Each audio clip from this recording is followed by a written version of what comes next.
To order the Avalon City Council meeting of May 21st, Tuesday. If we could please stand for the Pledge of Allegiance. And begin. I pledge allegiance to the flag of the United States of America and to the republic for which it stands, one nation, under God, indivisible, with liberty and justice for all. And if we could please have a few moments of silence for the passing of Ralph Morrow.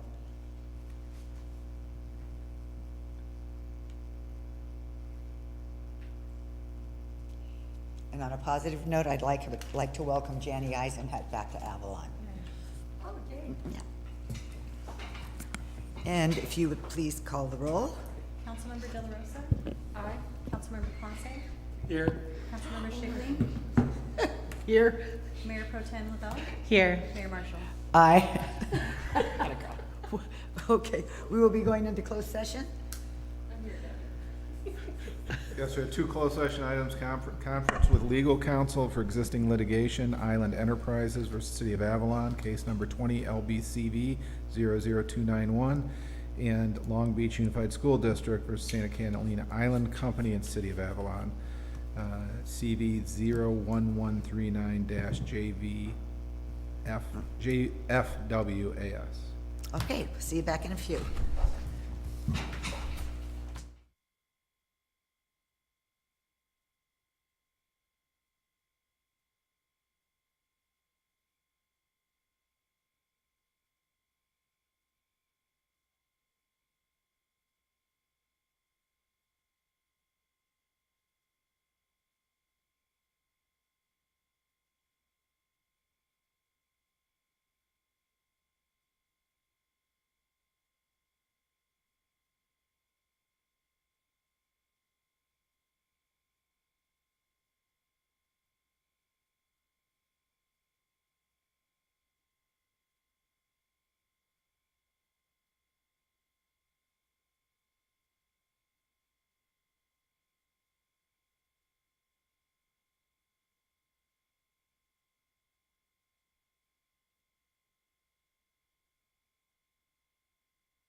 And we're back from closed session. Was Scott going to come in? Yeah, we have to wait for Scott to, Okay. so Jamie would have to let Scott in if he gets back. Oh, okay. Oh, okay. Oh, there he is. There he is. Thanks.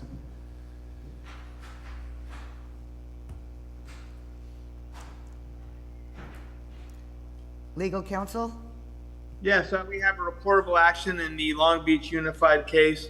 The city and the school district have settled their case for the school district in terms of a general waiver of liability on both sides. The city's insurers will be paying the school district $2 million. In addition to that, the insurers will be paying the city about $130,000, which the city can use to do some follow-up drainage work on the warehouse site. There is a CEQA action that the parties have agreed to mediate with a mediator, and that would conclude this matter. The city, the school district would waive its appeals against the city. And so that will do that. Thank you. Excellent. And that was a unanimous vote by the council. And item number 2, no reportable action? And no reportable action on the Island Enterprises. Okay. Shall I do this proclamation first and get it taken care of? Sure. A proclamation of the City Council of the City of Avalon recognizing National Public Works Week. Whereas public works professionals focus on infrastructure, facilities, and services that are of vital importance to sustainable and resilient communities and to the public health, high quality of life, and well-being of the people of the City of Avalon.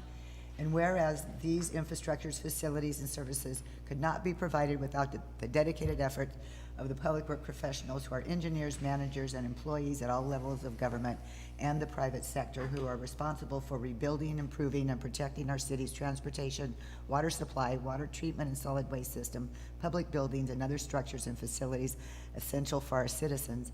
And whereas it is in the public interest for the citizens, civic leaders, and children in the City of Avalon to gain knowledge of and maintain an ongoing interest and understanding of the importance of public works and public works programs in their respective communities.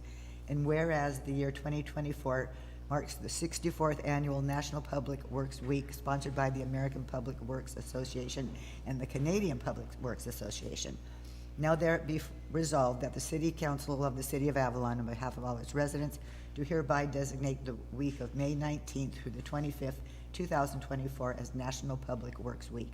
I urge all citizens to join government agencies in activities, events, and ceremonies designed to pay tribute to our public works professionals, engineers, managers, and employees, and to recognize the substantial contribution they make to protecting our national health, safety, and advancing quality of life.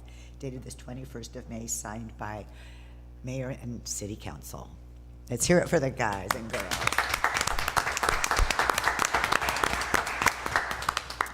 Okay, announcements and written communications. I have none. Okay, department head reports.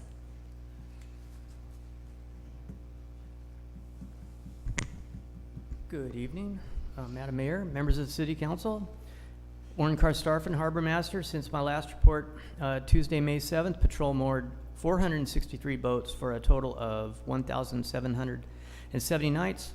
Patrol warned or advised 26 individuals of municipal code violations, issued 0 citations, responded to 1 medical call, assisted Baywatch 2 times, assisted the sheriffs 1 time, assisted the public 50 times. We completed 168 security checks of the facilities and surrounding waters. This week, the city end float is now in place at the end of the pier. The fuel dock extension has been installed at the fuel dock, and the club dinghy dock is now in service for the season. Any questions? Thank you. Someday it would be interesting, not that you need more work, or Cheryl needs more work, but compare like 2 weeks in May, like 2023 to 2024. I mean, do you think our numbers are about the same if you had to guess? This May was flat, and basically this whole spring has been flat. She did do a monthly comparison that she puts to the chamber, and I Okay. believe it's in that, I want to say this was pretty bleak Pretty with the bleak? weather. Yeah, okay, yeah, okay, so thank you. We have Matt King, and we have Chief.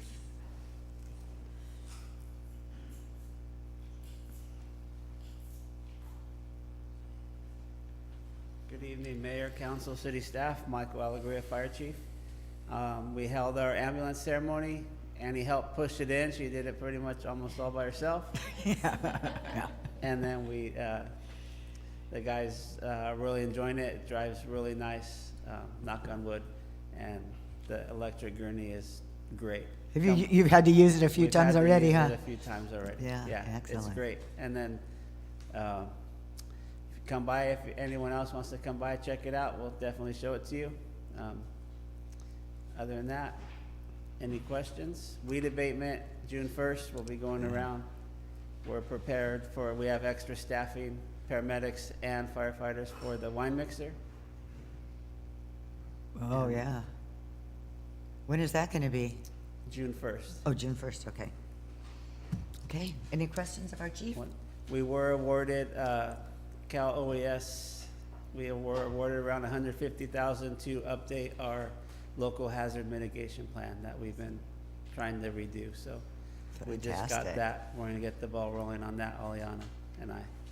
Sweet, okay, good, thank you. Good evening, Council. Jamie Milak, Maintenance Superintendent. I'll be filling in for Jackie. As most of us probably know, Jackie's been tied up in jury duty the last Oh, couple of my weeks, but I just got a text. She is done with that and she'll be back in the office tomorrow. Oh, good. So I'm just going to run it by a few things. Obviously, the unofficial start of summer starts this weekend, so our crews have been busy getting the town looking good, everything prepped. Mainly, you probably saw putting this sand back on the beaches. Doing that to South Beach and Step Beach. Been doing a lot of work at the cemetery with landscaping and general cleanup there. Obviously with Memorial Day weekend, we get a lot of visitors to the cemetery, so it's important to make sure that's looking good. And just doing a lot of weeding, trimming, and general cleanup around town. Some of you may have noticed Stay Green has been doing some weed abatement for us around town. Jackie coordinated that, and it's been working out great. They cleared out the area that we were responsible downhill from the El Dorado Hotel. They cleared this whole City Hall civic area. You probably already noticed that. Tremont Ravine, Bonita Way, Burma Trail, and Joe Machado Field. So we got them for a week, and they've just been doing a tremendous job. So it's paying off. Lovers Cove Stairs, just a quick little update there. Jordan has poured the concrete for the lower portion of the stairs. That's nearly finished, so our materials will be coming in to build the wooden portion of the stairs. I believe that material is supposed to be here this week, and then we'll start working on that, and so hopefully in a few weeks we'll have those stairs reopened. So there is a platform that will be installed, but we're going to do that after the summer, the main Okay. platform. But there will be stairs there, that's the important thing. And just to note as well, we do have another road closure along St. Catherine Way. Some of you may have already seen the notices for that. We're going to be mobilizing the crane there again for a Crescent Hillside project. So it'll be closed. We're shooting starting at 5:30 a.m. and hope to have it reopened by 10 a.m. Okay. So it's important to note that we will have gems, either one gem or golf cart or both, shuttling people back and forth from Hamilton Cove to the Via Casino Arch. I've informed the taxi company that they can drop people off there and pick people up for Hamilton Cove. And that way we can get people in and out of there. But all the other entities have been informed as well, primarily Island Company and Hamilton Cove. Yeah, They're the ones that are most affected. right, oh my gosh. All right. Any questions for me? No, everybody's doing such a great job, though, they're just working their butts off. Yeah, They gearing up truly for are. summer, so been busy. Golly. Yes, yes. Okay, thank you. Thank you.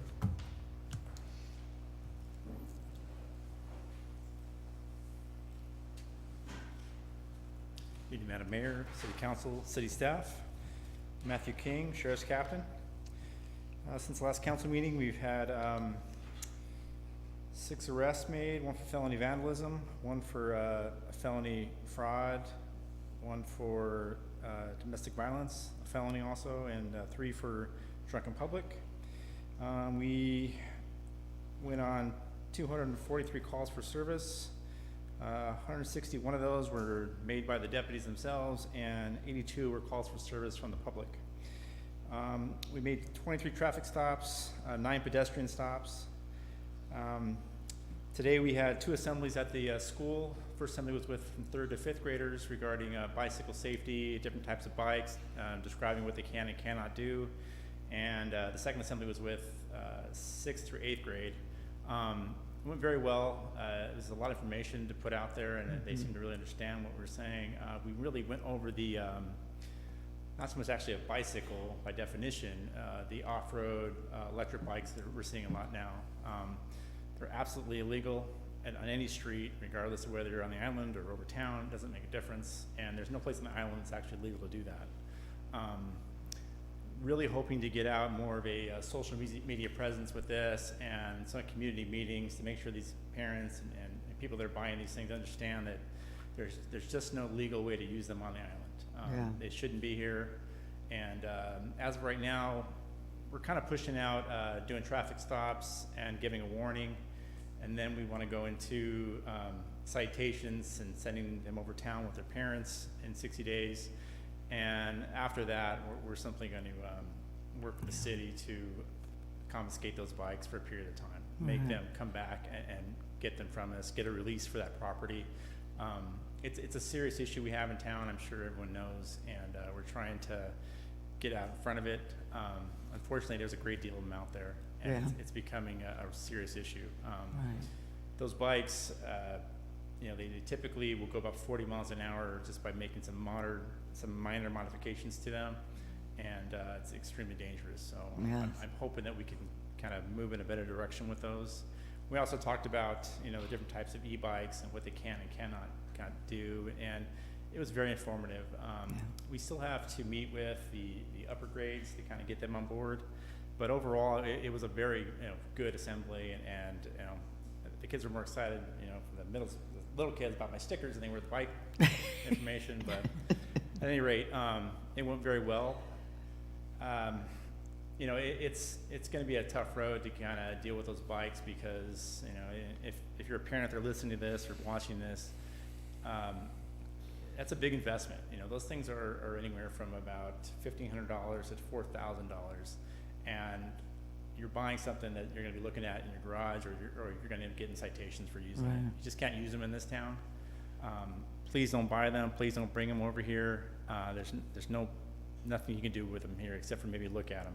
Honestly, it's frustrating that people aren't really educating before they buy them, and it's going to be a tough one for us, because we honestly don't want to take people's property. That's not what we want to do. We know it's a big investment for the community, and hopefully moving forward, people will understand that they can't do it. So, my personnel are instructed that if they see a bike, you make that stop regardless, because everyone that's out there in public on it needs to be talked and informed about what to do. It's a serious issue that we have. And fortunately, we did have bicycle helmets. We actually gave them to the school to pass out into classes.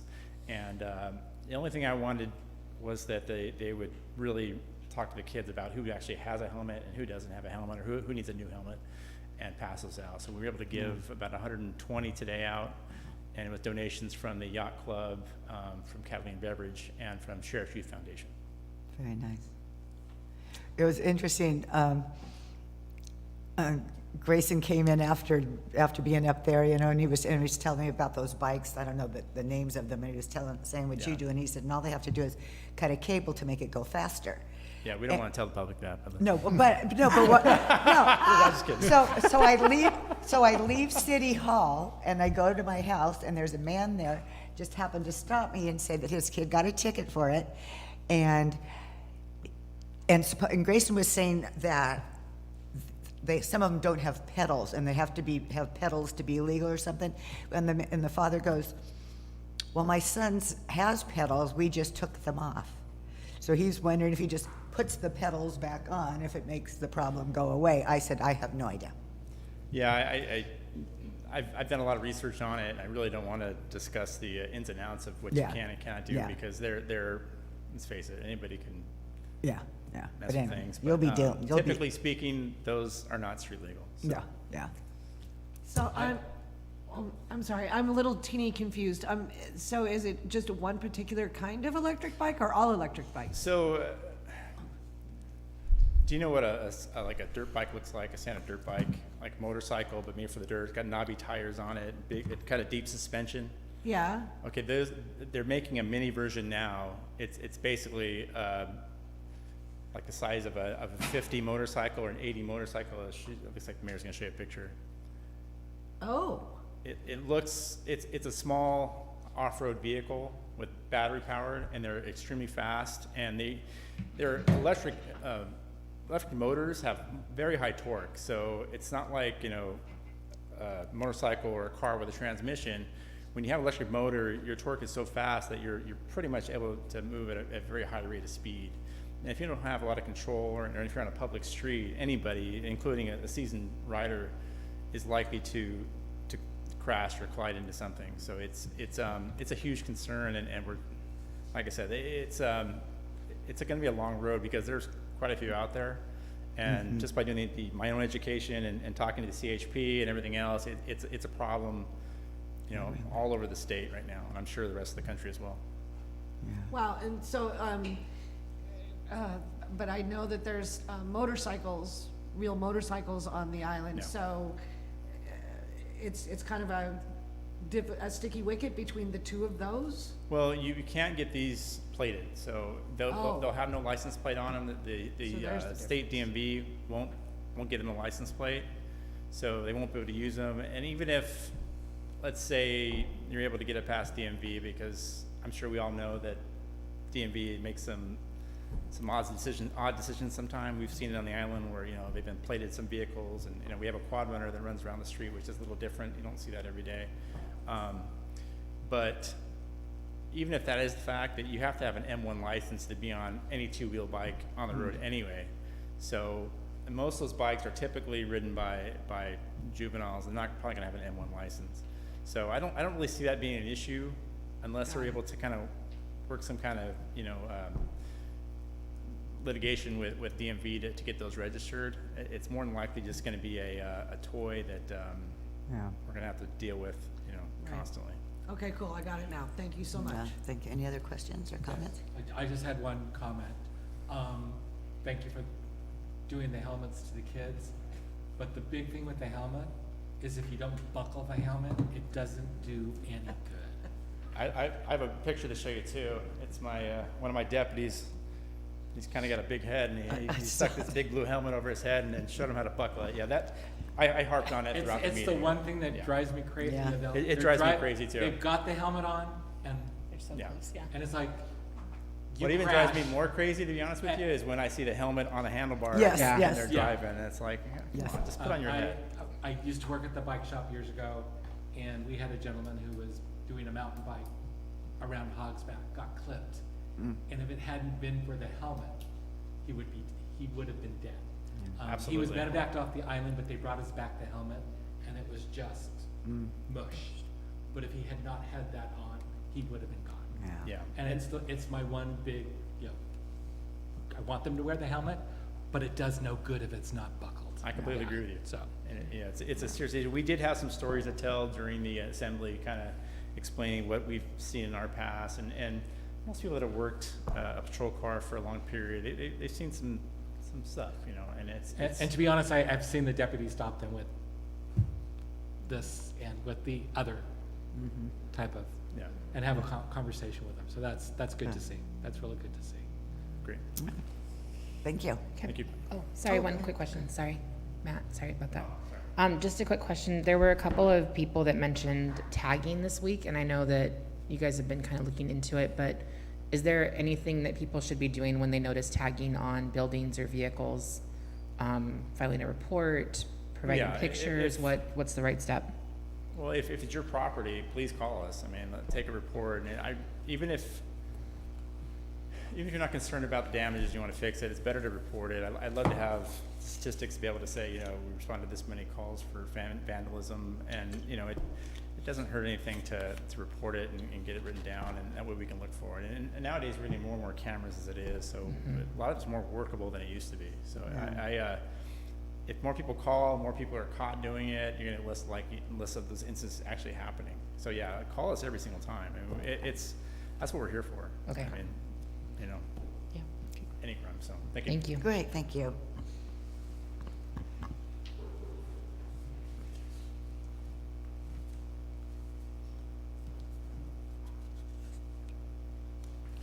Good evening, Council. Matt Baker, Finance Director. Just want to provide a quick revenue update. I'm going to be talking about the budget later, but just so there's some kind of numbers context to it, TOT in February was down 10%. It seems to rebound in March. March was only down about 1%. So if you average them, that's about 5%. And if you remember from the first budget presentation, we kind of gave a low end, high end estimate range, and the low end was around 5%. So we're still looking to come within that estimate range, but we might be closer to the lower end, whereas last year when I gave that range, we finished the year on the higher end. So hopefully May and June finish strong, and I have more positive news on that front. So I still think we'll be within the range, and that range means TOT for the year around 7.8 million. Against 7 million budgeted. So still again above where we were budget-wise, but that is down about 400,000 from the last fiscal year. So kind of a mixed bag, but that's why we try not to set the budget where we need a record-breaking number year over year. So next year's budget, we are looking at 7.5 million as kind of our budget number. So that's again 500,000 higher than where we budgeted this year, but still below kind of where we think we're going to finish the year. But hopefully the trend changes and we get some nice weather coming up and a lot of people stay in the night. Other revenues were actually up in March. Ad tax was up as well as cross-channel wharfage.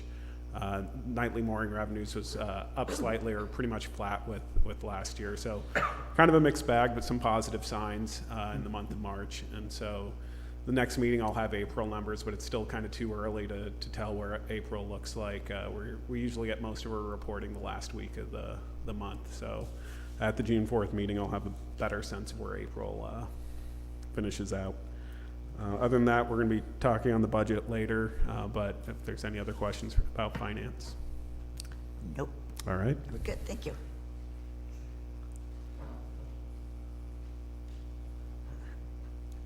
Good evening, Mayor and City Council. A couple updates for you. So I'm sure there might be some comments about the Frenze that was here on last Monday. There were 4,370 passengers on board through a lot of dedicated volunteers, hard work with city staff and planning. It turned out really well. The lines kept moving. Huge shout out to Paul Sanchez that's down there with the harbor, Kevin, Orrin, certainly Devin was down there all day. And our volunteers through Love Catalina were fantastic. Couldn't have done it without them. So June 10th is the next date for the Frenze that will be coming back. They're expecting a passenger count of 4,800, so it will be a larger passenger count than we had this last week. But like I said, I think it went very well, so that's exciting. Tuesday, I had the opportunity to meet with Tim Henke, the CEO, President of USA Swimming, and Bryce Elser, the Director of Open Water Swims. Levent toured him around in the golf cart. Orrin showed us around the harbor and looked at potential spots for future events on the island, maybe as early as next year in 2025. Really great group of people, and so that's super exciting. Yesterday, we were in Stanton with Mayor Pro Tem Lavelle and Councilmember De La Rosa and Carolyn Daly, and it was great to meet with CR&R staff, see where all of our recycling goes and how it's separated, source separated, and packaged up for resale. We had vehicle hearings last Thursday as well. We had a total of 22, which is maybe a record, I don't know. It was quite a few vehicle hearings last week, so that's great. upcoming Sunday, May 26th at 9 a.m. is the monthly cleanup meeting at the Wrigley stage in our downtown area. So I'll be out there. And what else? I just want to give a huge shout out and kudos to our public works crews and harbor maintenance, certainly community services and the rest of the harbor staff just preparing for summer. It's really May. I've been here a little over a year. I feel like this May has been busier. It's alive. The city's alive again. So thank you. Any questions? Okay, great. And the city manager? Thank you, Mayor, Council. Good evening. I also wanted to just briefly, Jocelyn hit on the Forense, and just want to thank her in my absence last week for kind of leading up city admin team and running interference on everything that was coming at us last week, and it was a lot. But I think the fact that we didn't hear any negative comments on last Monday was a positive, and it goes to the credit to the preparation that led up to that and the folks that were down there. So, we'll be ready for the next visit on the 10th, and we do expect these numbers to increase. I mean, that was the largest cruise ship passenger-wise we've seen here, so next voyage will be a little higher because they're only at 80% capacity, so it's a good sign that we can handle those numbers. Part of that also was the demonstration that's in place down there at the Elbow. We didn't feel that we could just dump 4,500 people on the island without addressing that situation. And again, credit to the Public Works team and Bob Greenlaw for getting that set up the way it is as quickly as they did, and the way that they did the sidewalk side by extending and widening that sidewalk. That makes a huge difference just for observing it. You can see people with suitcases passing people with strollers on the same sidewalk there, which would not happen before. Yeah. All that being said, I know we're going to get some negative comments, and we have received a few, and we're taking all of that in, kind of evaluating it, of what can be changed, and it's only been about 10 days to this point. So we'll continue to observe it, make some changes here or there. I can tell you the initial feedback we're getting from the folks that are driving trucks and taxis and the circuit through there has been positive. They're Yes. not dodging 150-foot swath of people just running in and out of traffic. Yeah. So we'll continue to monitor that. We'll engage with the business owners down there to get their input of what they're seeing. We know we have to somewhere down there acknowledge and have a drop-off pickup area for the taxis and people movers to get them off of the main drag so they can still drop people off and pick people up. That's something that we've already recognized. So we'll continue to work on that. And we just ask for everybody's patience and to bring us your suggestions so we can keep filtering those through. Tomorrow afternoon I leave to go to Sacramento to attend Sierra's annual board meeting. I'll be back Thursday, so it's a quick 24-hour turnaround there and back. Any information that we get up there that's interesting, I'll bring back to the next council meeting for you. And just finally, Public Works, I too want to acknowledge them in honor of Public Works Week. We have been working them to death. Yeah, And it's just been crazy how much they have gotten done here in the last month. And their list is incredibly long and would be very discouraging for a lot of crews, but we are very lucky to have the crew that we do. We're very lucky to have the leadership that we do down there. Make sure you give a shout out to those guys because they've had a lot thrown at them and they've done a great job.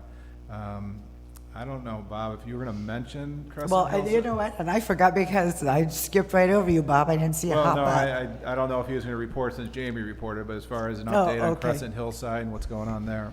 Okay, so we're in our, just starting our third week of Crescent Hillside this next week. And finally, all the parts and pieces are here, or the crew's here. We've been up there excavating a landing zone for all of the parts and pieces to get put up there this Thursday. So the whaler, some big steel beams that will be placed on the walls, the tie-back anchors, they've all been manufactured and they're will be here on the island. and we'll have all that put up there Thursday. So we'll be starting to drill holes here very quickly, and that will stabilize that whole wall. Why we have been a little bit of downtime the last 2 days, you have noticed that there's some scaling operations going on right there on St. Catherine's Way, where we had a little bit of a cornice build up. You know, that's where the dirt is kind of hangs up there. And so right by the yacht club, we cleaned all that out one day, and now this last couple of days we have been down there at the park area in Lovers Cove. So all of that active slide that was working toward where all the seating is, that's all down now. And so that's all nice and safe and stable. So great crew. And we're just looking for, you know, years of possible projects with these guys, because they look like the ones that could be doing the netting, the scaling, all the tieback work. And so, and they're really motivated. So yeah, we're happy to have them. And and we're looking for a successful project. I just want to say kudos to whoever sits in that thing on that landing. Yes. Because I saw the photo and I'm like, no way, no way. Because it's just. He's smiling. Yeah. He's smiling when he's doing it. He loves his job. Any other questions, Bob?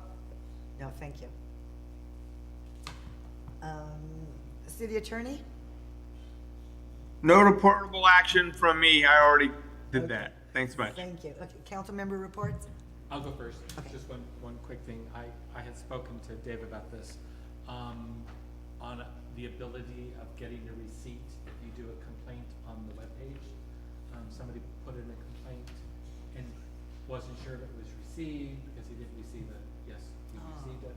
So if there was a way of setting that up, that they can receive Response. that it was received, because I know it goes to whoever it needs to go to. That's a good idea. Ms. Enya? Yes. Kind of a lot, so I'll kind of do a general of everything. We've been busy. May has definitely been busy. I started off with the Women's Forum Art Festival booth last weekend. I then went over to Long Beach and attended the Harvey Milk Wall inductions and its new honorees. Right after, I attended our beloved Herlinda Chico's fundraiser for the Long Beach City Council. And to start off the week, I was also able to attend the new ambulance ceremony, so thank you for having us, Chief Alegria. And then I had Student Site Council midweek, and to end the week, I made it to Indian Wells for the Contract City 66 Annual Conference in Indian Wells. Great conversations with many council members, as always, and a great dinner by BBK, so thank you, Scott. But also grateful I had a one-on-one with Supervisor Janice Hahn and Sheriff Robert Luna. I already had a good conversation with Dave about that, so we're gonna get the ball rolling on a couple things. And then yesterday, as Jocelyn mentioned, we made it to Stanton to check out CRNR's site. Tomorrow, still going, and tomorrow I get to meet with Orrin and discuss a couple things before the summer season gets here. And then I also have a meeting with Yolanda Van Dyke from the Susan G. Komen to begin planning the next breast cancer awareness event. And lastly, I am doing signups this Thursday for next year's junior and senior girls. We will be meeting in Ms. Fabia's room 1101 at 3:30 p.m. to start the mentorship program for a Women's Forum. Great. Excellent. God, I feel like such a slacker. No, you're not. Well, I was on vacation, so I was frolicking on a sandbar playing volleyball in Hawaii. That was interesting. Frolicking? Frolicking, yes. And tomorrow's my birthday, so I'm continuing frolicking. Thank you.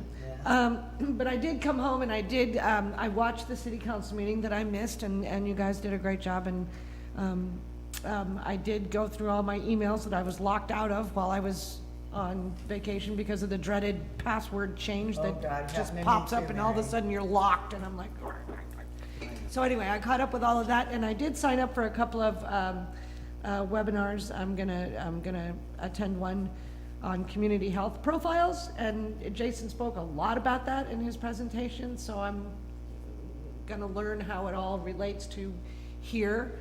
And I'm also gonna attend one about AB 2560, which is a coastal bill that they're trying to run by where, one of the pictures that they showed of a project that they want to have happen is in San Francisco in the avenues, if you're familiar with the avenues at all. So it's like really flat and, and the water's out there and it's beautiful. And they want like this 30-foot high rise out there. So this bill would allow things like that. And so it would turn a lot of our coastal communities into just an aberration, I think, just horrible. So I'm going to attend that. I'm going to lend my voice to saying no to that bill and learn more about that. So I'm looking forward to that. I was excited to see the elbow when I came home and the changes, and I went into the office at Edison, so I drove it, and I noticed a significant difference. But I did read one complaint about the crosswalk that's kind of in the middle there, but we're watching things and we'll see if that does really hinder. But the times that I went through today, several times, there was no problem. I really, really liked it. And then the one thing I was kind of disappointed in, but I know technology can be kind of weird, is that the Circuit app still doesn't have a way to schedule your bus, your transportation. And I think that would help out a lot, because a lot of my friends are telling me, I missed the boat because I signed up and it didn't come, and that kind of stuff. So I think that would alleviate a lot of that. And then other friends have said, so I've called the number. I'm like, don't call the number, do the app. So there's still a few bugs to work out with Circuit, but in my opinion, I think it's an awesome addition to this town. And I think it's doing very, very, very well for, its initial run. So kudos to the people at Circuit for doing that, and I look forward to the improvements. And that's about it. Happy almost birthday. Yay. I attended Gateway Cities COG the first week of the month, and we're continuing to work on a few things, but did confirm it sounds like the majority of members will be attending the meeting in September over here when they have the retreat. And so that will be a 2-day event, and potentially up to 50 people attending from the cities in the COG. Attended the Long Beach Unified School District Board meeting this past Wednesday. Had the chance to make public comment, arrived an hour early, and still managed to be 7th on the list for making public comment. And wanted to let everyone know that board member Doug Otto will be here for graduation. I understand also that for graduation, tickets are required, or at least that was what was mentioned on the Instagram account for Long Beach Unified. And so just checking with the school on that to see if that's the case or not. I know that some people like to attend from the community just to attend and support. So if you're planning on attending and supporting, you may have to plan ahead. And when is graduation, do you know? It is Thursday, June, what's the date on it? It's 13th. Thank you. Yeah, so it's coming up in just a few more weeks. And then just wanted to give a shout out of confidence and congratulations to the boys volleyball team for making it to CIF finals. They did a great job this season. Their coach did great with them. Seeing their team at the beginning of the season versus these last round of games has been really amazing. So very proud of them. And then I'll be attending, past stuff first still. Attended the CRNR field trip with Jocelyn and Councilmember De La Rosa and Carolyn, and really want to thank Julie and Ken, along with Mike Silva, for taking the time, and Dennis from their security team for taking the time. They had some great feedback on some of the challenges that some of our residents were working through locally and how to go about solving them for insurance and other things that they were asking about on the island. So have a couple of follow-up calls to make on that. Was impressed with the elbow plan, have driven through it several times now and walked through it a couple of times, and I'm curious to hear what the people on the side of the parks have with regard to feedback, if that's changed. I know we haven't blocked anything off yet, so, but just curious to see if the flow is any actually better for them because they have people that are then staying on that side of the street a little longer. And then wanted to make mention that with the monthly cleanup happening and Blue World's movements on providing cleanups, just give a quick thank you to Kayla, and then also to the Wet Spa in Love Catalina. They conducted, I think, what might be the first ever kayak-based ocean cleanup on the island. And so they had 20 participants from as far away as Atlanta, Georgia, come and participate and gather over 300 pounds of trash from the ocean on that cleanup for the morning. So a great initiative. Kayla's been doing amazing with getting that going. And then just want to also thank again Josh Lowenthal. Victoria from Love Catalina attended the Cal Travel Legislative Day, and Josh was very quick to tell her not only how much he loves the island and loves the city, but also how important it is to fund undersea fiber, and brought it up before she did. So I really appreciate him for just, you know, he's been a champion for us this whole time, so I'm very appreciative of him for that. And then finally, just an ask of city staff. I really would like to try to attend more city initiatives and events, but wonder if it's possible to make it a habit to provide calendar invites whenever those events are happening. Only for the sake of me trying to capture as much as I can on notes, but don't always capture everything. I think calendar invites would be a way for us to really be able to lock that information into what we're doing and make plans ahead of time to be able to attend. So that would be helpful if you can. If you can't, let me know. We can try to figure something out, but just trying to figure out a way to not lose events in the shuffle of everything else going on. And then other than that, yeah, have COG, I think, next month before we meet again. So that'll be the first Wednesday of next month again. And yeah, that's all I got. Good. Okay. I did want to add real quick, I actually, on purpose, want to eat at Topside to watch the elbow. And I did just see congestion in that corner of the rental golf carts and the trailhead with the big trucks and the tours and all the people. It was a little bit of a mess, Yeah. but besides that, I've seen nothing but good things. Because And- there wasn't the plan for them to, a lot of those things to come down, lower terrace and come down and like that, but I don't know, I think they're still, No, they're still going through the they're front. not doing the Yeah. roundabout thing, I think. Yeah, so we've been working with the businesses and also out there every day, you know, especially I was out there today, looking at time of day, what activities are happening, especially when we get something like the golf cart rentals bumping up and all the tours, the trailhead and what their needs are there. Then what are activities else are happening around there? It's like, I think it was 11:30, fuel was delivered to the golf cart rental. So that doesn't need to happen at 11:30 when everything else is happening out there. Right. That's a pretty big truck.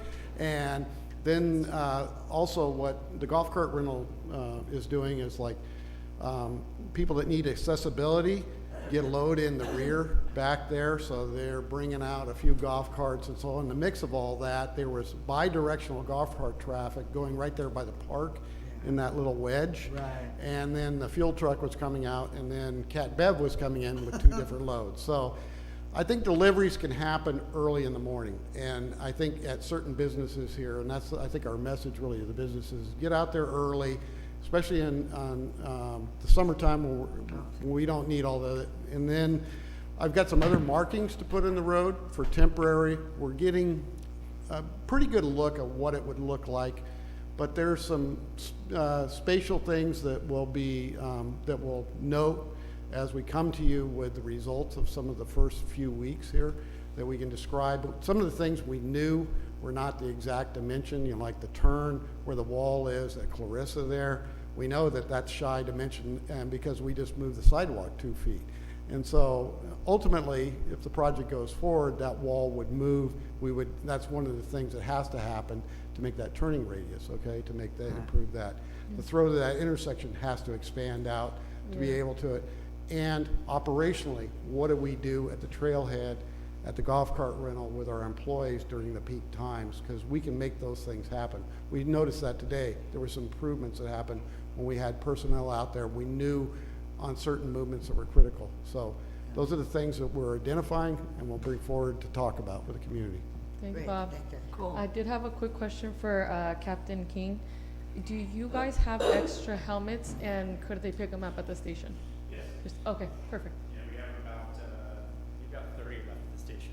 Okay, perfect. The idea is if we come in contact with somebody that doesn't have a helmet, we can go grab them. Okay. I think there's a couple like second graders or first graders that were wondering if they could go down the station Sure, and pick up the and helmet. school also has a large supply, and it was the idea to pass them out to each classroom Oh, to give okay. them to students. Oh, perfect. Okay, I'll let them know. Okay. Thank you. And I want to thank Code Enforcement for being there when the Frenzy was in town, working on that elbow to direct everybody. Ephraim did an excellent job at that, so I'm happy that he was there. Also, on that day, I was out there volunteering as well, and it was a lot of fun. But then at 10:30, Lauren didn't go, but Kevin went, Jocelyn went, me, Conrado, was that it? Who else? Okay, and we did a little exchange, and we got a ship. I don't know where we're gonna put it, but I know we're running out of wall space, so it was very cute, and it was a lovely visit. Also, a Teacher Appreciation Day, the Cassidy's donated pizzas, and Cindy took up some to the elementary teachers, and I took some to the older ones, and they were very appreciative of that. I was on a Cal Cities, Coastal Cities Resiliency Group. They're fascinating. We think we have some problems, and we do, but San Clemente, Solano Beach, and it was funny, they were talking, and some of their, I wish you could see the presentation, and it is available, because they were showing that just putting big rocks in there isn't the answer. You need to put sand in there too, because, and that whole thing about dredging South Beach, you know, because I think it was Solano Beach, one of those where they have, or San Clemente, where they have surfing championships, the beach is gone. It's like, it looks like Lover's Cove, practically, you know, but they have the rail system to deal with too, and all of that problem with the rail system, but anyway, it's very fascinating. And that's a quarterly meeting, so I'll try to stay on that. And my birthday is on the 23rd, so I'm leaving tomorrow for 10 days, and I will see you when I return, but I am available by telephone. What's that? Is that dial-up? Ding-a-ling-a-ling, ding-a-ling-a-ling. Okay. Oh, just a quick question. So we're gonna have dining on the beach again this summer? Yes. Okay, oral communications. This is an opportunity for people to speak on items that are not on the agenda. You will be limited to 2 minutes, and no action will be taken. Good evening, Mayor Marshall and members of the City Council. Selena Luna, Government Relations Manager at Southern California Edison. Excuse me, Selena, I have to recuse myself because I work for Southern California Edison, and that's what I'm told I'm supposed to do. Bye. Thank you, Councilmember. Perfect, I will continue. I wanted to provide a couple of updates to the community. Last December, Southern California Edison made a general rate case filing before the California Public Utilities Commission related to the Catalina Gas Service.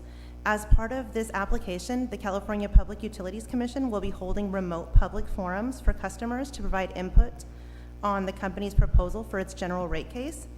These public participation hearings have been set as remote-only public participation hearings. They will be held on Wednesday, May 29th at 2 p.m. and 6 p.m. The meeting will consist of a brief overview of Southern California Edison's general rate case proposal, and then public comments will be heard. These meetings are very frequently attended by actual voting members of the California Public Utilities Commission. So want to invite folks if they're interested in participating in the hearing. We have sent public notices in both English and Spanish to all gas customers, as well as placed a public notice in the Catalina Islander. So looking forward to hearing from residents or members of the community or stakeholders on this application. Also, as you may recall, Southern California Edison held community meetings last summer about the Catalina Water Pipeline Project. The Department of Toxic Substances Control has opened their public comment period for our preliminary soil remediation plan, and they are hosting their own remote community meeting that will be held Wednesday, June the 5th at 6 p.m. The Department of Toxic Substances Control has provided this information to Catalina residents and stakeholders by mail, as well as placed a public notice in the Catalina Islander. I received that today, as a matter of fact, yeah. Perfect, thank you so much. Looking forward to public engagement and hearing more from members of the community. And as always, we're here to assist the community. Thank you. Thank you. Any other presentations? Nothing? Okay. Oh, Mary, you can come on back. Selena talked really fast and you didn't have to stand there long. Did. Okay, Finance Director, come on down. Goody, yay.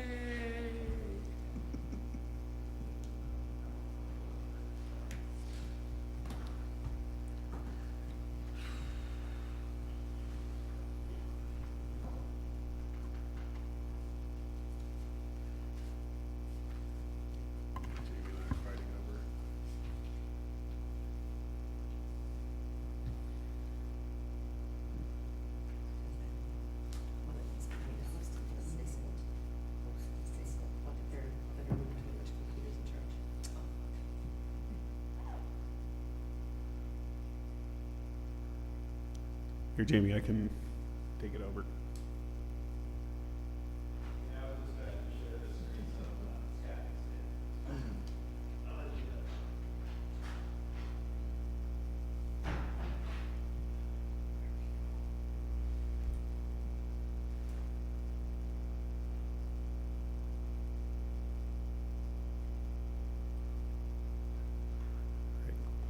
Good evening, City Council. Matt Baker, Finance Director.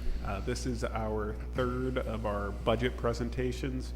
Really, the goal of this meeting is just a quick recap of the prior two discussions, and then really to turn it over to Council if they have any, now that they've had a chance to review kind of the last two presentations, if they had any questions for staff.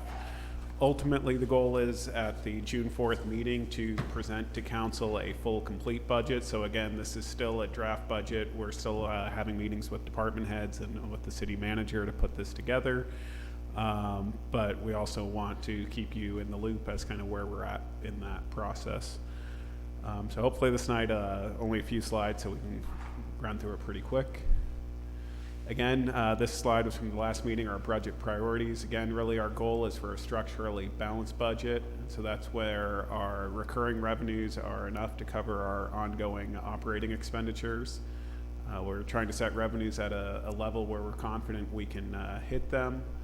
And the whole goal of these meetings is to be transparent in how we're coming up with the numbers that we're presenting to you. And again, with the monies going to covering our existing costs before going to fund kind of new expenditures. So right now, our fiscal 25 operating budget, we're looking at operating revenues estimated at 12.84 million. That's a 30% increase from the revenue estimates we used in last year's budget. Again, our actuals are going to exceed our budget estimates, but we're setting those numbers at a conservative level. So if we look at where we think this year's actuals are going to be, we're going to be over 13 million. So we're really budgeting less than where we're going to finish the year, but it's a 30% increase from where we budgeted last year at. Operating expenditures in the general fund as a whole are up 5.7% in the proposed budget. Again, these numbers could change. In the long run, we want our operating revenues to be growing at the same or greater clip than our operating expenditures, because any difference between the operating revenues and operating expenditures, that's what gives us the funding available for all the capital improvements and infrastructure improvements that are needed in the general fund. That being said, our operating expenditures are right now in the budget proposed to increase by 5.7%.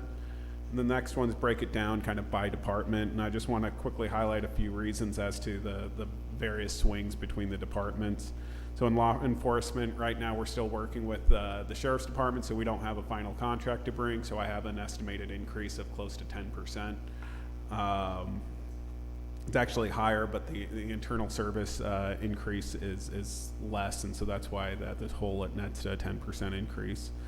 Fire is relatively flat for two reasons. One, we did have the retirement of a more senior personnel, and so the salary savings with more junior employee filling that position, as well as the operating budget.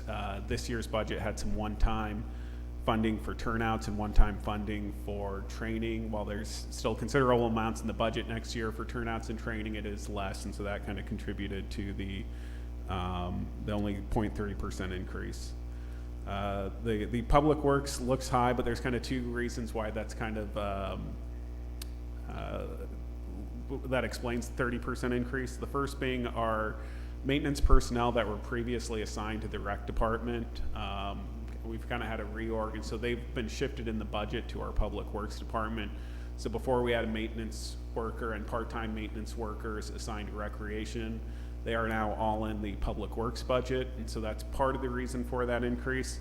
But the bigger reason for the increase has to do with the allocation of internal services, specifically the vehicle maintenance fund. So beginning last year, we started setting aside monies for fire, for the harbor, as well as for public works. The harbor and fires were charging their allocations to their respective funds, so the general fund and the harbor.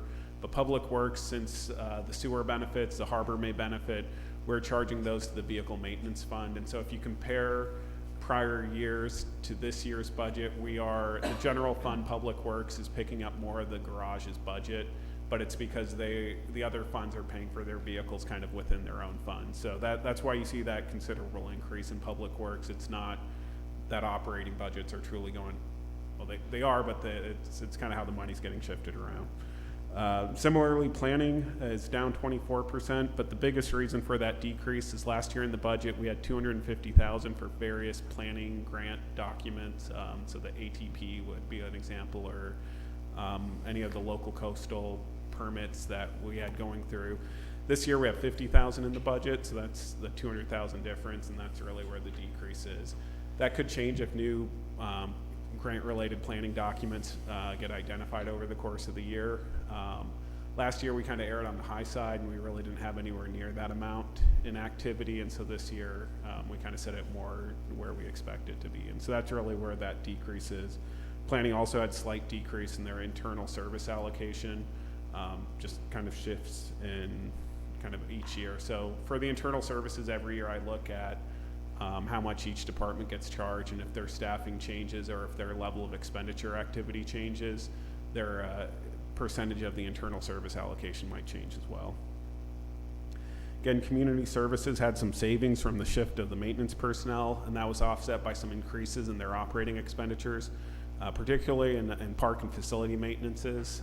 Next year in the budget, there's some improvements to the playground equipment at call it Machine Gun Park, but the park there with new ropes, and so that's in the maintenance budget, and I believe it's $50,000 for the replacement of those ropes, but $40,000 or $50,000, as well as there's some maintenance at Joe Machado Field in the maintenance budget. So some of the savings from that labor shift was offset by those maintenance increases. And then lastly, in the biggest thing in there, that's where we put the chamber allocation. So if we have the $7 million was last year's budgeted TOT, 22% of the $7 million would be in the other. This year, since it's $7.5 million, there's an additional 100-some thousand going to the chamber as a result. And so that's what's really driving that increase in other.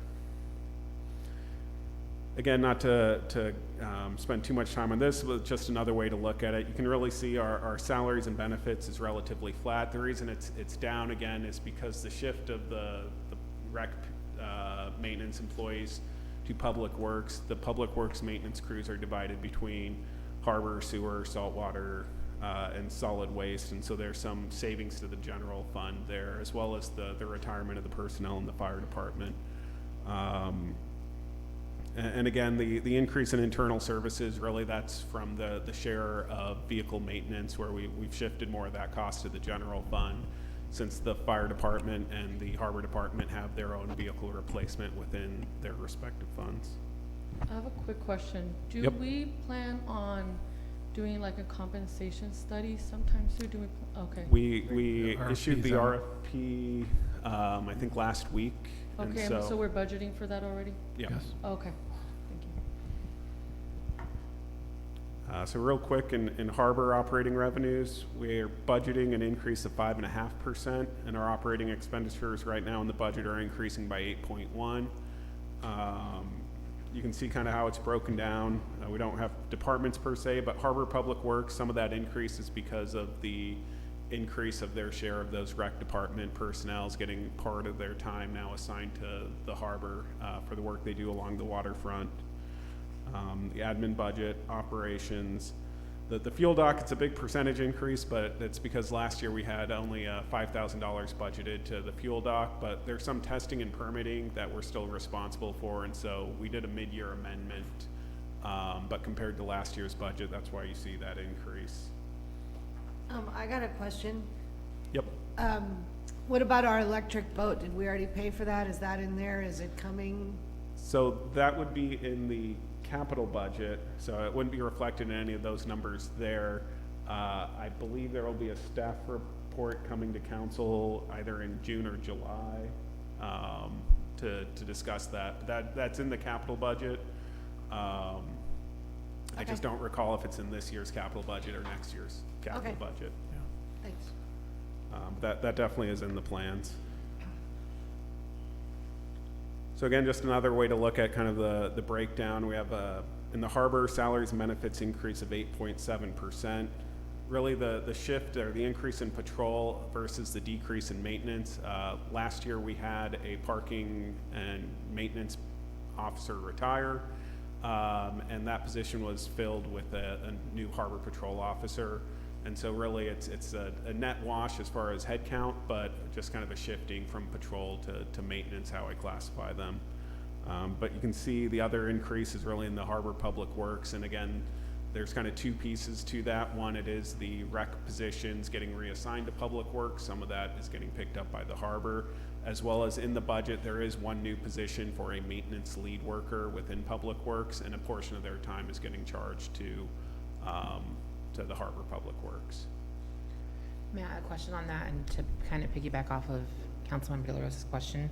I know we've budgeted for the study for the income, the compensation report, but does that actually take into effect what we assume that percentage change may be in the budget for next year? Well, that would come into play that we're entering, July 1st will be the final year of all the 3-year labor MOUs that we have. The intent was that we'll get this comp study, and that will be available for all of us to use going into the negotiations for the new contract. So that would be effective July 1st of 2025. Okay. In the next budget. Gotcha. So for the purposes of my numbers here, I'm using the existing MOU as kind of the guiding document and the existing salary schedules. Kind of a similar breakdown. So I have contract services increasing by 7.8%. The lifeguard, it's a placeholder. I usually don't get the final number, so I do have a 10% right now increase in our lifeguard contract. Hopefully that comes down to a lower number, but again, you know, when I'm building the budget, a lot of times we don't get those numbers till early June, and so I try to go on the conservative side. So hopefully there's some savings there, but if not, I feel like that's probably the high end of where, you know, I could see that coming back to us. The waterfront trash contract, that came to council, I believe, in March, maybe it was February, and so that's the increased amount for the full year, is that 225. As well as in the other, there are a number of different things that group. There are monthly harbor computer software charges, our legal services. There's a number of things that kind of feed into that other category. And again, if you have questions on any of the details on the first presentation I gave, we kind of broke it down to kind of a more line item level. You're good. So again, real quick, this is the last of the operating budget slide, sewer, saltwater, solid waste. Right now, we're, based on the cost of service study that we did 3 years ago, we had 3.5% increase and 2.5% increase scheduled for the sewer and saltwater funds. And so that's what we're going to be requesting for the upcoming year. For solid waste, we're going to be asking for a 7.5% increase for our trash. And again, with that is, if you recall last year and in the study, there was I believe a 20%, a 20%, a 10%, and then some 30% increases. What we've tried to do is spread out those increases over a larger period. So the 20% in the year 2, actually, we only increased rates by, I believe, 10%. And last year we increased rates by 7.5%. So the goal was to kind of spread that out over a longer period of time. So we're still increasing our rates ultimately to the level that was outlined in the rate study. but we tried to spread out those increases over more years. And so right now, you can see operating expenditures in sewer increased by 7.4% in the proposed budget. Where the increase in salary and benefits is that new maintenance lead position. I do have a portion of their time being charged to sewer and saltwater. The maintenance and operations, contract services, most of the contract services are contract with PERC, sorry, forgetting there for a second. And then kind of looking at some of the internal service allocations, the sewer and saltwater fund benefited, and so did the solid waste, looking at kind of how each of those funds were getting charged. And again, when I look at those, I look at staffing levels within those departments, I look at expenditure activity within the departments, as well as discussions with management on that. Similar in the saltwater fund, 2.5% revenue increase, but our operating expenditures are growing by 5.4%. Again, ultimately where we need to be is where our operating revenues are increasing at the same level or better than our operating expenditures, because that will increase the amount we have available to fund CIP.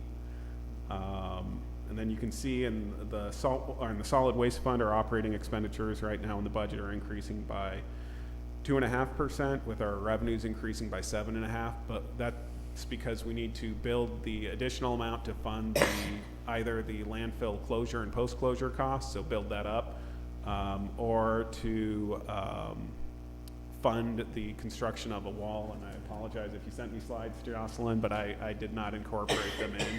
But we do have some exciting updates, or at least last I heard, some exciting updates related to the landfill wall. Woo. And so I guess if Jocelyn wants to come up right now, now's as good of a time as any to discuss talk trash. So.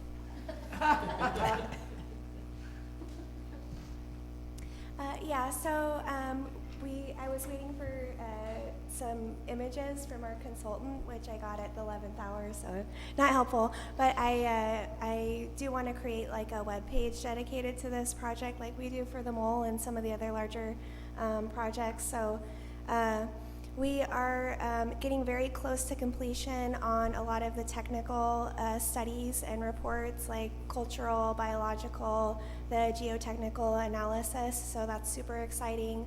We've had meetings with key stakeholders and folks that we'll need to go through approval processes with, like Los Angeles County Planning, Regional Planning, Supervisor Hahn's office, LA County Public Works, the Solid Waste Task Force, and of course working very closely with CR&R and Geologic, our consultant for this project.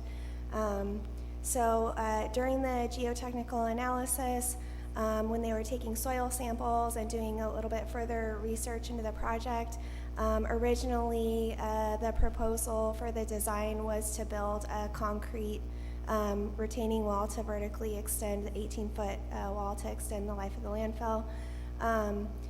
They've determined that mechanically stabilized earthen wall, or an MSE wall, is a viable option. The plus side to that is it's significantly less to construct, and we can construct it incrementally over time versus having to do one big capital outlay project. So off the top of my head, I think originally the concrete wall was estimated to be in the $6 to $7+ million range to construct. Now we're looking at a $1 to $2 million project. So that's like, can we all, Yeah. you know, we still have a far way to go, certainly, with getting all the approvals through Los Angeles County, but this is like a very exciting piece of information and news I wanted to share with you all. So, But, yeah, a lot of Could you do good- the a lot of good news acronym one more today. time? mechanically stabilized earthen wall. Okay. So you have a, and I'm not an engineer, so the technical lingo may be different, but you have basically a face to the wall, and then you have a lot of backfill on the back side of that, drainage, of course, liner, and then that's how you would build the wall versus the traditional kind of concrete walls that we think about. So, Cool. yeah. Good I just want to say that's extremely important because we have found there's not a lot of agencies lining up to grant us money for a landfill wall, surprisingly. It's not the ribbon cutting photo op that we thought it might be, so. God, that's great. This is important. Thank you for the good news. No one wanted naming rights for that item. Right. And just not to harp on it even more, but just from a scale standpoint, a $6 million wall, our total fees we charge out for solid waste citywide each year, even with the increases we've had over the last several years, generates under $3 million in revenue. So if you can imagine all the money we collect in a given year for solid waste, we'd have to do that 2 years just to pay for the cost of that wall. So it was one of the things that kept me up at night is how to pay for that wall. And so the chance to build it over time for $2 million or $1 million is huge from a cost of the city standpoint. So I'm really excited about that update. We'll totally attend that ribbon cutting when that wall, that section of that first part of the wall goes up, okay? We'll find There, money I in got you. the budget Calendar for a invite. band for that, or we'll make that a celebration. And so really the other slides I've added are just ones that we had in last meeting's presentation. The big three projects we're going to bring back at the first meeting in June with the complete budget. And the big three I'm referring to are our Five Corners project, the Pebbly Beach Road revetment, and the Mole Phase 2. Those three projects from a spend standpoint, reflect 80-90% of the spend activity we're going to be doing next year. There are some other projects, obviously, that will be going on, but from a scale standpoint, those are quite significant. In my 6 years at the city, we've had, I think, one project with a budget larger than those three projects. So to have three in 1 year is going to be quite the feat. But they're all ready to go kind of at a similar time, and so we'll be ready for it. So with that, this is kind of the breakdown list of the projects that were in the budget this year, and a lot of them that were in the budget this year are really getting rolled forward, and any unspent amount from this year's budget is just getting rolled forward into the next year's plan. So unless there's any specific questions on that, that's really concludes my presentation.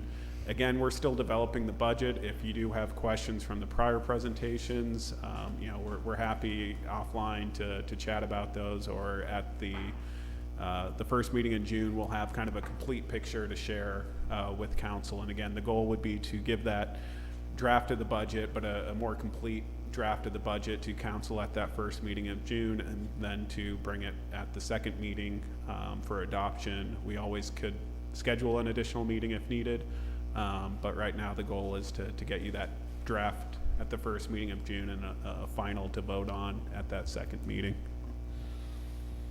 Because I have questions. The things that a little list that I gave you before, I don't know if we'll see that, the money for the arts, Humane Society, and the homeless. When I present in June, I will make sure I point out where those are If they're factored in the budget, and then we can have a discussion if what we're everybody else factoring wants is enough, or if that's. And Casino Dock, tell me again. Casino Dock. What about Casino Dock? Well, we don't have any money in Casino Dock, so what's the plan? 'Cause it's- For, what are you talking Casino about? Dock supposedly what, to build, you had to put in concrete pilings, there's some big project that. So my understanding is it's the restaurant construction. Is that where the question is? Yeah, and didn't we have to do more work to be able to support that because of sea level rise, Bob Greenlaw? So in the current year budget, we did have $50,000 to do some additional engineering to see what would be required to retrofit that dock to be able to, I believe, Yeah, support. where we're at now with that project is that while we feel the dock is certainly safe and up to the standard for what it's designed for and what it's currently operating at, we're still trying to negotiate to have a restaurant out there, but to have the physical construction of the building on where the current fuel tanks that are being removed are, which is on land and not on. So the goal would be to have the seating on the existing dock and the building on the land. Okay, excellent, thank you. So the fuel tanks are being removed, concrete's being poured next week. Yeah, that's good. Okay, but so, and was the thought a few years back that we would build the building or whoever got it would build the building. I don't think the city was building the building. I don't think that was the intent. There was a lease agreement for the contract Right. They could to build take that some. over, yes. Okay, sorry, that's all. And I was wondering if we were gonna begin to budget, or if it's already under one of these for the hillsides, for like Pebbly Beach and Casino. So I don't know if it's on this list, but I know I went through the CIP budget with Bob today, and we do have monies for engineering to look into what our options are for the hillside. Okay. I think the challenge is the numbers we got last time we looked into it were quite high, and so likely we probably need to update those numbers and look at what our options are, and then look at what grant funding might be out there for that hillside. But I do know in the kind of draft of the CIP budget Bob and I were discussing today, there are monies in it for engineering, for doing the initial kind of permitting engineering, looking into that in more detail. Okay, any One of- questions? oh, sorry. One of the questions that came out of our visit to Stanton this week had to do with future planning and sustainability. And so trying to green up in partnership with the utilities that are currently here. So looking at the possibility of, we've talked about this before, but it hasn't penciled out yet, although I'm hoping that it will in the future. But anaerobic digestion at the solid waste treatment center to be able to then help either fuel their trucks or other trucks for utilities that are on the island nearby, and or to use for reusable energy in other places if it can't be used here. But so the conversation kind of came around the table of, could we look at developing a fund that would allow for studies to then go into meetings on a quarterly, semi-annual, or annual basis with Edison, with PERC, with city staff, and with CR&R, and to try to create sustainable futures in those areas that were coordinated together so that they all made sense at the same time. I mean, in the next 20 years, I think we're going to see a huge shift in potentially the loss of gas, the change to other renewables, the potential for gray water usage, and all of those things would need to be coordinated amongst all of those entities. So having a fund, if it's possible, on years where we have a budget reserve to be able to then create engineering plans, or to have studies done, or to have a fund that starts building now for those, so we don't have to think about that problem later. If we could look at that as well, please. I mean, there are people that have come to us over the years about demonstration projects too. Yeah. You know, and it probably a lag on our side of not comprehending that and just knowing what to do. But I think in the future, we're gonna be much quicker. Well, and I think it's a utility goal that's not a pipe dream anymore. Right. It's happening in other places. We should be one of those places, so. Yeah. Any other questions or comments? Yeah, I had a question on the workforce housing. There's only $100,000 there. And I know we have a project in the works that's got water and stuff, and that just looks kind of low. Can you enlighten me? Well, we're still, hopefully soon, we'll bring something to council as far as financing options for that project. I mean, we have to okay. come up with financing for that project, Oh, okay. yeah. Thank you. Okay. I think we're good, Matt. Thank All right, you. thank you. And now we'll go to the consent calendar. Okay. Item 1 is approval of the minutes from the May 7th, 2024 regular city council meeting. Item 2, approve total expenditures for April 22nd, 2024 through May 10th, 2024 totaling $3,066,275.30. Item 3, adopt an ordinance of the City of Avalon adding Chapter 5-22 to the Avalon Municipal Code regarding the use of projectiles and adoption of exemption findings under the California Environmental Quality Act. Item 4, authorize the purchase of a Flight 6-inch submersible sewage pump from Xylem Inc. at the cost of $31,000. And item 5, approve the City of Avalon Code Enforcement Officer Safety Policy. Did you want to ask a question on number 3 and have Scott respond? on the Yeah, projectiles? yeah, if I can do that. Sure. Scott, I was just wondering about the water balloon and projectiles, Yes. number 3. I had some concern over, super soakers, and they're not called out in here, and is there a reason why they're not called out in this? I think when we drafted it, it was to just address the water balloons. I think we can look at our nuisance statute to see if it's covered, but another thing was to see how this year goes, and then we can always amend it. We could not, if we change any of the wording this time, it wouldn't go into effect until after July 4th, so I can look at another mechanism for that if there's isolated instances of that. And then if they are, then next year we can look at how we define it in this ordinance. Okay, so, yeah, I was just concerned because those things have just gotten more and more and more powerful, and Powerful, yes. I did see a little toddler get wiped out last year with one of those from somebody driving by in the parade. So I guess we'll just keep our eyes open this year on the parade and see how it is, and if it seems like it's out of hand, then we'll amend it, but I think we should definitely put this ordinance in place for this 4th of July, so. Thank you very much for your answer. Well, if the super. No problem. If the super soakers are coming out of the floats that are going by, maybe we can tell them during the lineup, please don't do these, reduce these, or don't aim at Oh, there you children or go. something. Okay. Yeah, we can definitely address it with the people participating in the parade. Right, exactly. Okay, Yeah. Okay. cool. Item 1 through 5, what's your pleasure? I'll move to approve items 1 through 5. I'll second. Any comments? Call for the vote. Councilmember De La Rosa? Aye. Councilmember Ponce? Aye. Councilmember Schickling? Aye. Mayor Pro Tem Ponce? Aye. Mayor Marshall? Aye. I heard you. Sorry. I know. It's okay. Mayor Pro Tem Lavelle? You're good. Aye. All ayes? Like, wait, didn't I say aye? Yeah. General business? General business, item 6 is make the affirmative finding that Matthews International is a sole source vendor as described in Avalon Municipal Code, Section 3-4.111B, and authorize procurement of an eco-bronze niche for a not-to-exceed sum of $55,000. Do you have any questions of Ms. Moronis? No. Miss?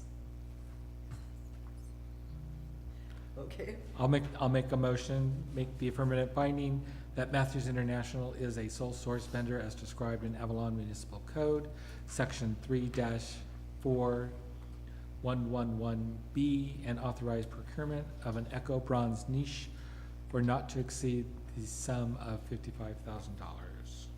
I'll second, and also just make a side comment to Ms. Morones to thank her for the work that she does with the cemetery and the people that utilize it often. We get a lot of compliments about your work with them, so thank you for providing them with a great deal of help respectfully at a tough time. Yeah. Thank you. There's a motion and a second. Call for the vote. Councilmember De La Rosa? Aye. Councilmember Ponce? Here. Councilmember Schickling? Aye.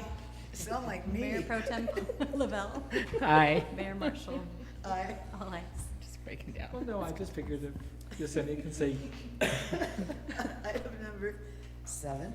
Okay, item number 7, I do want to modify slightly because we do have a resolution, but it's not referenced in our recommended action. So I'd ask recommended action to adopt, for council to adopt a resolution to modify the budget amendment that allocates $100,000 to Fund 10525-6547 to establish matching funds for a potential USDA Reconnect Round 5 grant to allow the allocation to be used for either the USDA Reconnect Round 5 or Last Mile Federal Funding Account if a grant is awarded. And this is just a continuation of the vote that we took Yes. previously, so, yeah, I don't know if you have any questions or not, but. I'll make a motion. I'll second. Moved and seconded. Call for the vote. Councilmember De La Rosa? Aye. Councilmember Ponce? aye. Councilmember Schickling? Aye. Mayor Pro Tem Lavelle? Aye. Mayor Marshall? Aye. All ayes. Thank you. Last item is number 8, is Request to authorize the city manager or his designee to develop and solicit a request for proposals from qualified firms for the utilities package and temporary infrastructure construction of Phase 2 Cabrillo Mole Ferry Terminal Rehabilitation Project. Mr. Greenlaw. Good evening, Bob Greenlaw. Here we go, Mole Phase 2 construction starting. So this is for one of the, let's call it the sub-phase of Mole Phase 2, you know, and what I really see is about 4 sub-phases here. So, and I can describe those more as we go into budget. But for tonight, we're talking about the utilities and getting all the infrastructure prepped for the tenant relocation. So whoever we're going to have out there in a temporary basis, we're going to prep for that, okay? And we're going to also build utilities from approximately the trailhead, the connection there, all the way to where the parking lot is. So right now our utilities are in the building, so our meters are in the building. No longer will Edison put a meter down that far into a building. They want to have it up by the road. So ours are going to be approximately where the tree is in the parking lot, and there'll be a new pad there for utilities. One of the reasons for that, sea level rise, we don't want utilities and all our connections to be down in our building. We want them up by the roadway, and that's the most efficient place to put them.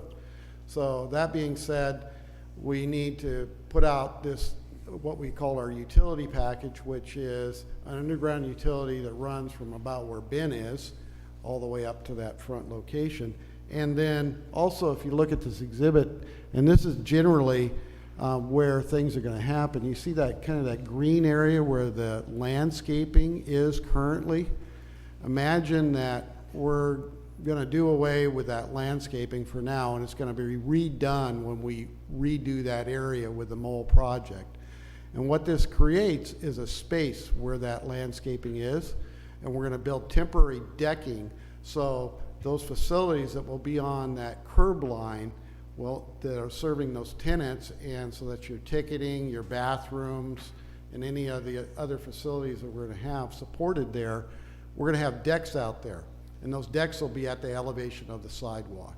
And they have a rail around them, and so that'll allow for your space for queuing, and, you know, so nobody's just on that sidewalk on those access to those buildings. They're flattened and level. The planters will be totally gone.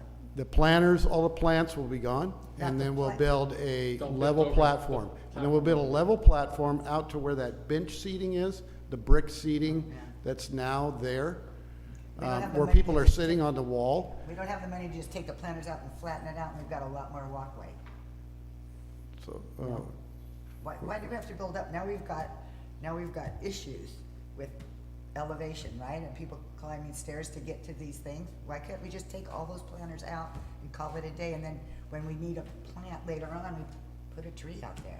So we're trying to keep the costs to, you know, and without having the final design plans also done for the mole in that area. Because what in our 4th phase of the sub-phase is the design build contract. So you have, many times before, we've put the design build intent. And so what you've seen as a set of plans, it looks like a set of plans, is really our intent for that team to take off from. And it's very far along, but that's not a set of buildable plans. And so then we've had a lot of discussions on the cruise ship needs in that area and the width of that corridor, and to have the queuing so it works in perfection. Maybe some secure areas, you know, for some of that cruise ship. So all of that needs some time to find its own way. And so this allows us to get up to that level where the sidewalk is very quickly and be able to get this delivered, you know, as we approach this fall. Because that's what the schedule says, you know, that's what we're shooting for, is to get these installed so we can move those tenants, and at the end of the year, the building goes away. And then we're in earnest under the, getting the project built, okay? So what's gonna be on top of the platform? So you're gonna have deck, okay? We haven't come out with the final surfacing, we're working on that right now. But so, say that it was something with plywood with a surfacing, composite material, Carpet, indoor, outdoor carpet, we haven't come up with the final surfacing of that. And that's part of the negotiations as we're working on pricing. And rails I think, across the back. I think what she meant was, what are the decks for?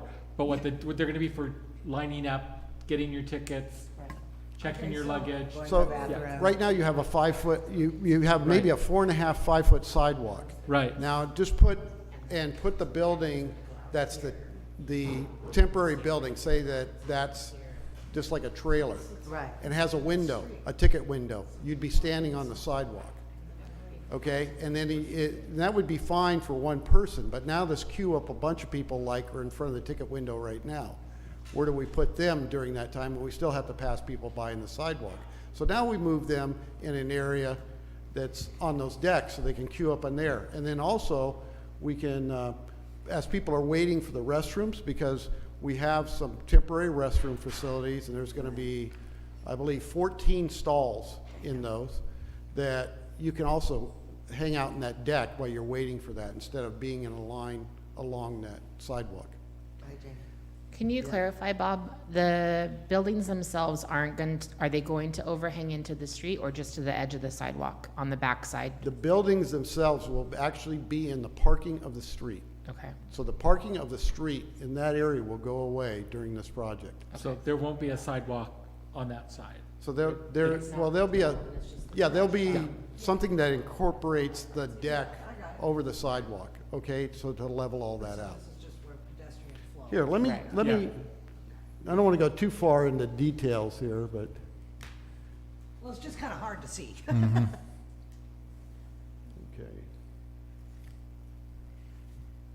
I don't get another page, I guess. So the elevation is that, where the planter is now, so then you're gonna put railing on the ocean side, right?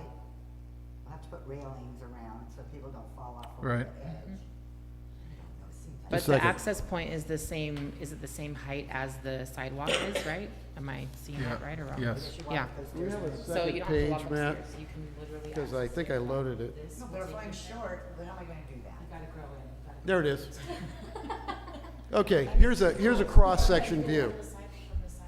Okay, There, you can see it here.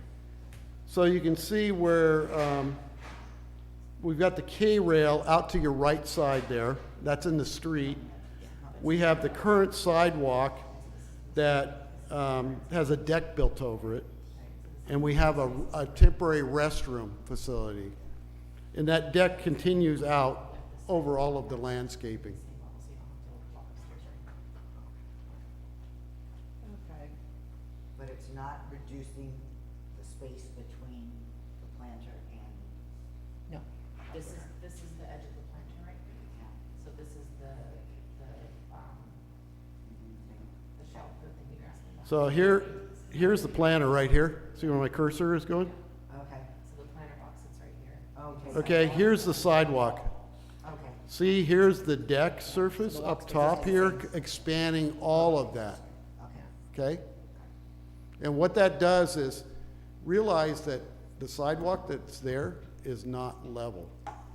It's side to side, it would be okay, because it's only like maybe a 2% cross slope. Yeah. Going downhill, it's probably 4%. Okay.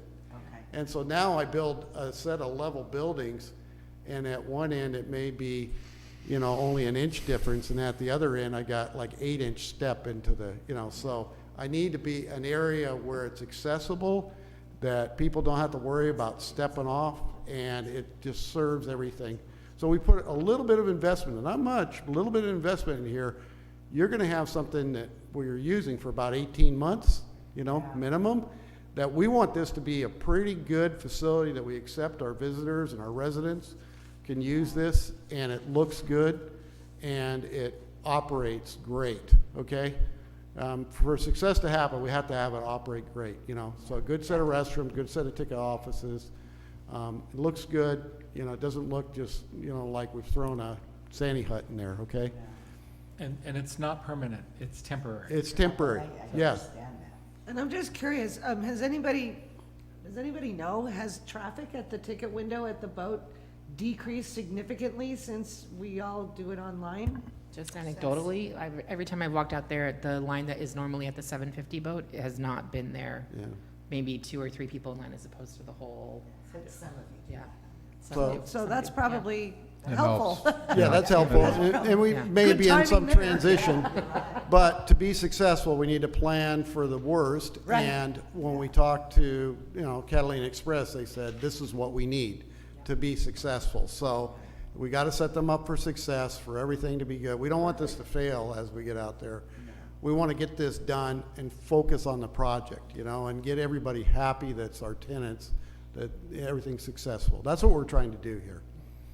Okay? Good job. Thank you. And when we're talking temporary, it's still potentially 18 to 24 Yeah, months. yes. Yeah. I mean, Yeah. this isn't Yeah.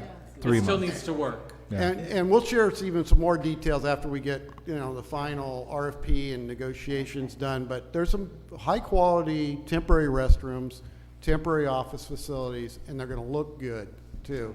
And everybody's gonna know where to go, because we're gonna have the appropriate signing. Okay? Okay, I think we're Okay. good. All right. You need a, We need a motion.